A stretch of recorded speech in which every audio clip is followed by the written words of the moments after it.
Hello दोस्तों, नमस्कार। दोस्तों, जैसा कि आपको पता है हमारे त्रिकोणमिति के अनुप्रयोग चल रहे हैं और हमने जिसमें 2 प्रश्न कंप्लीट कर लिए हैं। तो दोस्तों, आज हम तीसरा प्रश्न करने जा रहे हैं। दोस्तों, थोड़ा टाइम ना मिलने के कारण हम वीडियो लगातार डाल नहीं पा रहे हैं और जो टाइप किया है किसी बच्चे ने टाइप किया है दोस्तों। ये तो दोस्तों प्रश्न है, एक ठेकेदार बच्चों के खेलने के लिए एक पार्क में 2 फिसलन पट्टी लगाना चाहता है। 5 वर्ष से कम उम्र के बच्चों के लिए वह एक ऐसी फिसलन पट्टी लगाना चाहती है या चाहता है दोस्तों, जिसका शिखर 1.5 मीटर की ऊंचाई पर हो और भूमि के साथ 30 डिग्री कोण पर झुका हो, जबकि इससे अधिक उम्र के बच्चों के लिए वह 3 मीटर की ऊंचाई पर एक अधिक ढाल की फिसलन पट्टी लगाना चाहती है जो भूमि के साथ 60 डिग्री कोण बनाती हो। प्रत्येक स्थिति में फिसलन पट्टी की लंबाई क्या होगी? हालांकि दोस्तों प्रश्न देखने में बहुत बड़ा लग रहा है, मगर बहुत ही सिंपल और बहुत ही छोटा सवाल है। कहने का मतलब ये है दोस्तों, एक ठेकेदार है, वो बच्चों के लिए एक फिसलन पट्टी बनाना चाहता है। जैसे आपने पार्क में देखा होगा, फिसलन पट्टी बच्चे सीढ़ी के द्वारा चढ़ते हैं और ऊपर से फिसलते हैं, ठीक है ना दोस्तों। और 5 वर्ष के बच्चों, 5 वर्ष से कम उम्र के बच्चों के लिए वह एक फिसलन पट्टी लगाना चाहती है जिसका शिखर 1.5 मीटर की ऊंचाई पर हो और भूमि के साथ कितने कोण बनाता हो? 30 डिग्री, सही है। और 5 वर्ष से अधिक बच्चों के लिए 60 डिग्री कोण होना चाहिए, क्योंकि दोस्तों जितना कम कोण होगा उसका ढाल उतना ही कम होगा। मतलब फिसलन पट्टी जो होगी वो कम ऊंची होगी और जितना कोण ज़्यादा करेंगे तो फिसलन पट्टी उतनी ऊंची हो जाएगी। जैसे हम 90 डिग्री कोण बनाना चाह रहे हैं तो फिसलन पट्टी ये आएगी, ठीक है दोस्तों। और हमें 30 डिग्री और 60 डिग्री कोण पर बनाना है। तो बहुत ही सिंपल सवाल है दोस्तों। देखिए दोस्तों, तो हम क्या करेंगे, हल तो इसके लिए दोस्तों हम 2 चित्र बना लेते हैं। हम पहले एक एक करके करते हैं दोस्तों। देखिए, ये मतलब पहली कंडीशन है और फिसलन पट्टी कितना कोण बना रही है? भूमि से 30 डिग्री कोण बना रही है। तो दोस्तों ये हम 30 डिग्री कोण पर, ये फिसलन पट्टी है। ये क्या है दोस्तों? ये फिसलन पट्टी है दोस्तों। ये क्या है दोस्तों? फिसलन पट्टी है और ये उसकी ऊंचाई है। देखा होगा दोस्तों, पार्क में बच्चे यहाँ से चढ़ते हैं, ऊपर से क्या है, फिसलते हैं ऐसे करके। तो ये फिसलन पट्टी है जिसका कोण कितना है? 30 डिग्री है और इसकी ऊंचाई देना है दोस्तों 1.5 मीटर, ये ठीक है ना दोस्तों। ये तो इसमें कह रहा है जो फिसलन पट्टी की लंबाई पूछ रहे हैं। क्या पूछ रहे हैं? फिसलन पट्टी की लंबाई। प्रत्येक स्थिति में फिसलन पट्टी की लंबाई क्या होगी, यानी फिसलन पट्टी इसकी लंबाई पूछ रहे हैं दोस्तों। इसका नामकरण कर देते हैं। ए है, ये बी है और ये सी है। तो हमें ए सी निकालना है दोस्तों। क्या निकालना है? ए सी, ठीक है ना। तो ये हम चित्र ए है, या पहली स्थिति के लिए क्या लिखेंगे दोस्तों? पहली स्थिति के लिए, पहली स्थिति के लिए, किसकी स्थिति के लिए? पहली स्थिति के लिए। तो पहली स्थिति में दोस्तों क्या हो जाएगा? देखिए, बी सी दे रहा है कितना? 1.5 मीटर और कोण मान लेते हैं थीटा। थीटा कितना दिया दोस्तों? 30 डिग्री, है नहीं है। अब दोस्तों उसी का प्रयोग करेंगे लाल बटे कका का। बहुत ही सिंपल और इजी, ज़्यादा हमें कुछ थ्योरी लिखनी नहीं है, सिंपल सवाल है। हमें क्या चाहिए? एसी चाहिए। तो दोस्तों हमें एसी चाहिए, यानी कर्ण और लंब दिया है। तो दोस्तों कर्ण बटे लंब किस में है या लंब बटे कर्ण किस में है? साइन में है, पहली वाले में है। मतलब साइन थीटा बराबर क्या होता है? लंब बटे कर्ण, यानी पहले ही त्रिकोणमितीय अनुपात में लंब बटे कर्ण होता है, ठीक है ना दोस्तों। और ये समकोण त्रिभुज है 90 डिग्री, ठीक है दोस्तों। तो हम क्या करेंगे दोस्तों, यहाँ पर समकोण त्रिभुज एबीसी में, समकोण त्रिभुज ए बी सी में, देखिए दोस्तों समकोण त्रिभुज एबीसी में। तो क्या होता है दोस्तों, साइन थीटा बराबर आपको पता होगा लंब बटे कड़। और दोस्तों लंब कितना है इसमें, लंब है हमारा BC और कड़ कितना AC। अब दोस्तों हम थीटा का मान लगा देते हैं साइन 30, ठीक है दोस्तों।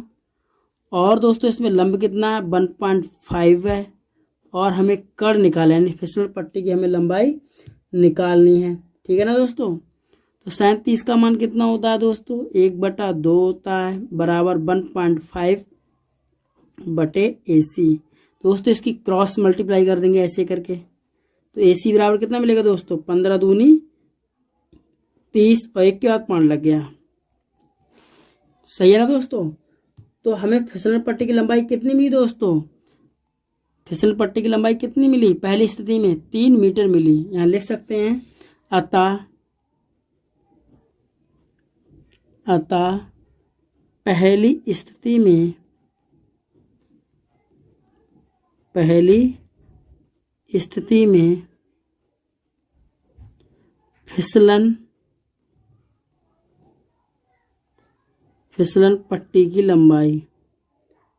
फिसलन पट्टी की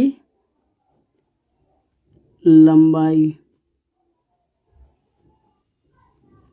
कितनी मिली दोस्तों, 3 मीटर, ठीक है ना दोस्तों। पहली स्थिति में फिसलन पट्टी की लंबाई कितनी मिली, 3 मीटर मिली। और दोस्तों दूसरी स्थिति में क्या है, अब ये वाली जो ऊंचाई है वो 3 मीटर हो गई और ढाल क्या हुआ, ये ढाल क्या हुआ, मतलब दोस्तों ये फिसलन पट्टी है ये, तो दोस्तों ये ढाल क्या हुआ, ये ढाल बढ़ जाएगा जब कोण बढ़ाएंगे, यानी थोड़ा ऊपर हो जाएगा, यानी इसकी जो फिसलन पट्टी है इसकी ऊंचाई थोड़ी क्या होगी, बढ़ जाएगी। ये बड़े बच्चों के लिए, बड़े बच्चे यहाँ से चढ़ेंगे और इधर से आ जाएंगे, ठीक है ना दोस्तों। तो इसके लिए भी हम दोस्तों वही काम करते हैं जो अभी किया था। अब 3 मीटर के हिसाब से बनाते हैं, कितना दोस्तों, 3 मीटर ये, और ये पृथ्वी से कितना कोण बना रहा है, अब 60 डिग्री। अब दोस्तों 60 डिग्री कोण है, कितना कोण है दोस्तों, 60 डिग्री ये, तो ये कोण कितना है, 60 डिग्री। और इसका भी नाम कर देते हैं ABC। और ये कितना है, 3 मीटर है दोस्तों। ऊंचाई कितनी है फिसल पट्टी की, 3, मतलब फिसल पट्टी 3 मीटर ऊंचाई पर है। और इसका ढाल क्या है, ये ढाल बढ़ जाएगा, ठीक है ना दोस्तों। ये ढाल ये क्या होगा, बढ़ जाएगा। तो हमें क्या निकालना, AC। तो वही कंडीशन दोस्तों, ये 90 डिग्री कोण है। अब वही साइन थीटा समकोण त्रिभुज ABC में,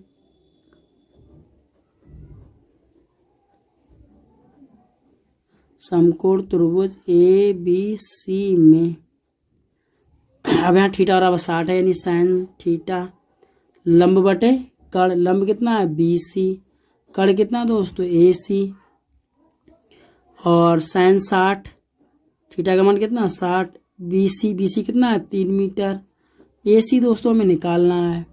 साइन 60 की दोस्तों वैल्यू कितनी होती है, √3/2, तो 3/AC। हमें दोस्तों क्या चाहिए, AC। इसकी कैची गुणा कर देते हो दोस्तों, तो आएगा AC √3 और 3 दूनी 6, ठीक है ना दोस्तों। तो गुणात्मक पद दोस्तों कहाँ आएगा, बटे में, 6/√3। अब थोड़ा इसको हर पर में कर लेंगे दोस्तों इसका, यानी 6/√3, √3 से ऊपर नीचे गुणा भाग कर लेंगे इसकी, तो हो जाएगा 6√3 और बटे 3, तो 3 दूनी 6 यानी 2√3, कितना 2√3, यानी AC बराबर कितना आया, 2√3। तो दोस्तों फिसलन पट्टी की लंबाई कितनी आई दूसरी स्थिति में, अतः दूसरी स्थिति में फिसलन पट्टी की लंबाई 2√3 मीटर है।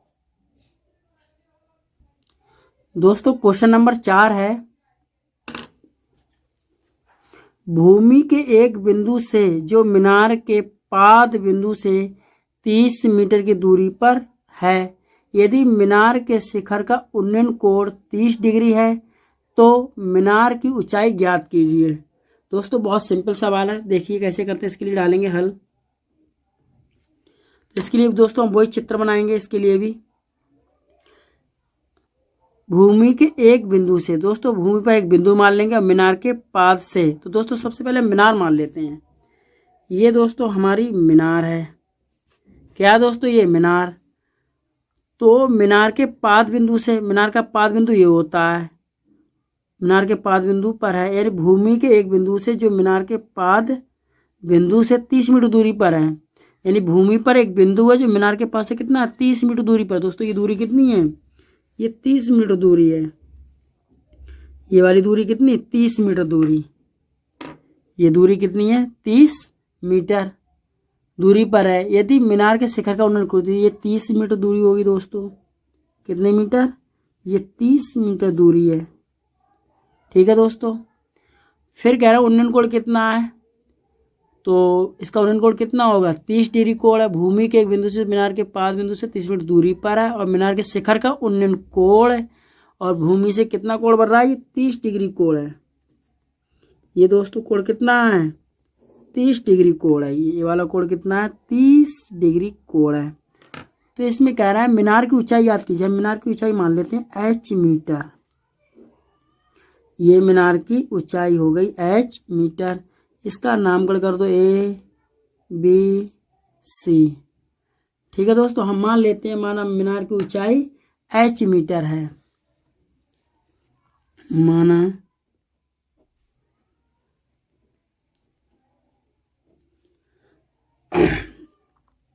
मीनार की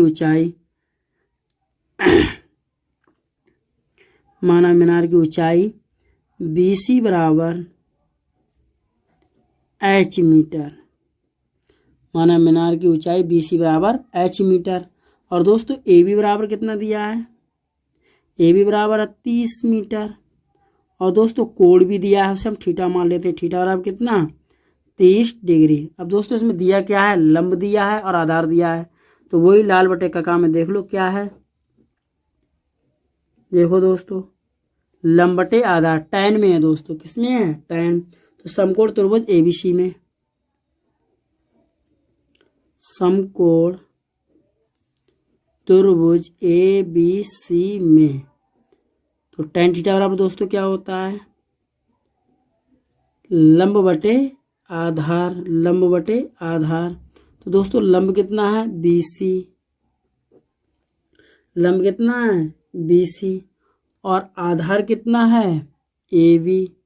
अब दोस्तों इनके मान लगा देंगे। थीटा का मान कितना है 30, कितना दोस्तों 30, और BC कितना है h, और AB कितना है 30 मीटर। ठीक है ना।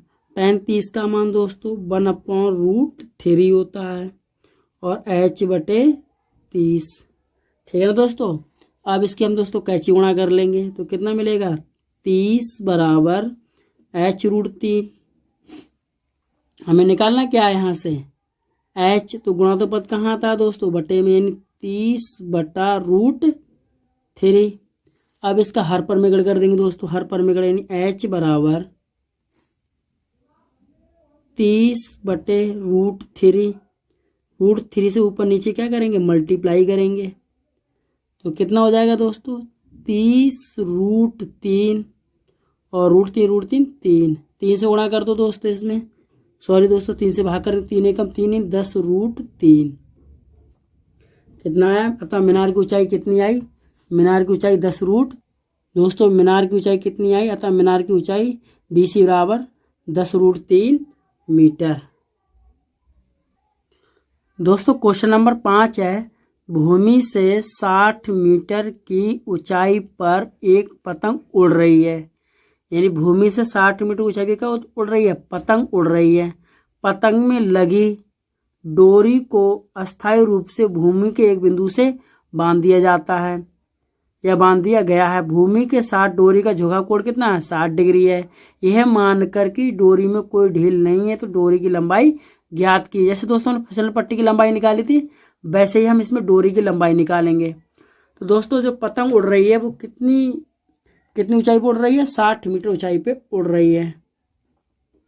देखिए दोस्तों बहुत ही इजी और सिंपल, हम 60 मीटर मान लेंगे कि 60 मीटर ऊंची एक ऊंचाई पर पतंग उड़ रही है। ये कितना है, 60 मीटर। ऊंचाई पर पतंग उड़ रही है। तो दोस्तों पतंग ऐसे थोड़ी उड़ेगी बिल्कुल खड़ी खड़ी, पतंग में तो झुकाव होगा, मतलब झुकाव ये है पतंग का। और भूमि के साथ कितना कोण बन रहा है, भूमि के साथ 60 डिग्री का कोण है दोस्तों ये। तो दोस्तों ये पतंग है ये दोस्तों ये क्या है दोस्तों, ये पतंग है, देख सकते हैं आप, ये पतंग है। और भूमि से यहाँ पर पतंग को बांध दिया गया है, भूमि से पतंग को बांध दिया गया है। और भूमि के साथ डोरी का झुकाव कितना है, ये 60 डिग्री झुकाव है। कितना झुकाव है, 60 डिग्री, सही है। और 60 मीटर ऊंचाई है पतंग की। तो डोरी की लंबाई पूछना है, यानी ABC, वही दोस्तों AC निकालना है हमारे लिए। क्या निकालना है, AC। दोस्तों AC के लिए हम X मान सकते हैं, या AC रहने तो कोई दिक्कत नहीं है, ठीक है ना दोस्तों। तो हमें AC पूछना है, तो AC के लिए हम वही प्रयोग करेंगे, लाल बटे का। अब देखो दोस्तों इसमें क्या देना है, बहुत ही इजी और सिंपल, यानी लंब दिया कर दिया, लंब बटे का साइन में होता है, ज़्यादा कुछ लिखने की ज़रूरत है ही नहीं। वैसे हम लिखना चाहें, माना डोरी की लंबाई X मीटर है, ऐसे भी मान के कर सकते हो, कोई दिक्कत नहीं है, मान लो तो और अच्छा रहेगा। हम X मीटर चलो मान लेते हैं, डोरी की लंबाई कितनी मान लें, X मीटर, ठीक है ना दोस्तों। तो दोस्तों हम इसको मान लिया, माना डोरी की लंबाई कितनी, X मीटर। तो यहाँ लिख लेते हैं, माना डोरी की लंबाई, डोरी की लंबाई कितनी मान लेते हैं, AC बराबर X मीटर, ठीक है ना दोस्तों। AC बराबर कितना, X मीटर, ज़्यादा कुछ लिखने की जरूरत है ही नहीं, ठीक है ना दोस्तों। माना डोरी की लंबाई कितनी, AC बराबर X मीटर, कोण कितना दिया है, थीटा बराबर 60 डिग्री। और दोस्तों BC कितना दिया है, BC बराबर भी हमारा कितना दिया है, ऊंचाई 60 मीटर। वही काम दोस्तों समकोण त्रिभुज ABC में और साइन थीटा का हम प्रयोग कर लेंगे, ठीक है ना दोस्तों। समकोण त्रिभुज ABC में, ठीक है ना, तो समकोण त्रिभुज ABC में तो साइन थीटा बराबर क्या होता है, सबको पता है, लंब बटे कड़, यानी L बटे K होता है। लंब कितना है दोस्तों, BC है, कड़ कितना है, AC है। अब दोस्तों इसमें मान लगा देंगे, कोई दिक्कत नहीं है। तो दोस्तों साइन थीटा का मान कितना दिया है, 60 डिग्री, यानी 60 डिग्री। BC कितना है, 60 मीटर। AC हमें निकालना है पतंग की, डोरी की लंबाई। साइन 60 का मान दोस्तों कितना होता है, √3/2 होता है। 60 ऐसा ही रहा, बटे AC हमें निकालना है, मतलब वही X, ठीक है ना दोस्तों। इसकी क्रॉस मल्टीप्लाई कर देते हैं, √3 इंटू AC बराबर 60 दूनी 120 हो गया ये। और दोस्तों AC मतलब हम X माना है, यानी AC बराबर हो जाएगा 120/√3। दोस्तों इसका हर पर में गड़ कर देंगे, तो 120/√3, ऊपर नीचे √3 से गुणा भाग कर देंगे ऐसे करके, ठीक है ना दोस्तों। तो X बराबर यानी AC बराबर X, यानी 120√3, और √3 कितना होता है दोस्तों, 3। तो 3 कितना आया दोस्तों करके, 3 चौक 12, यानी 4, यानी 40√3 मीटर, ठीक है ना दोस्तों, 40√3 मीटर। तो दोस्तों अतः डोरी की लंबाई 40√3 मीटर होगी। बहुत ही इजी और सिंपल सवाल थे दोस्तों।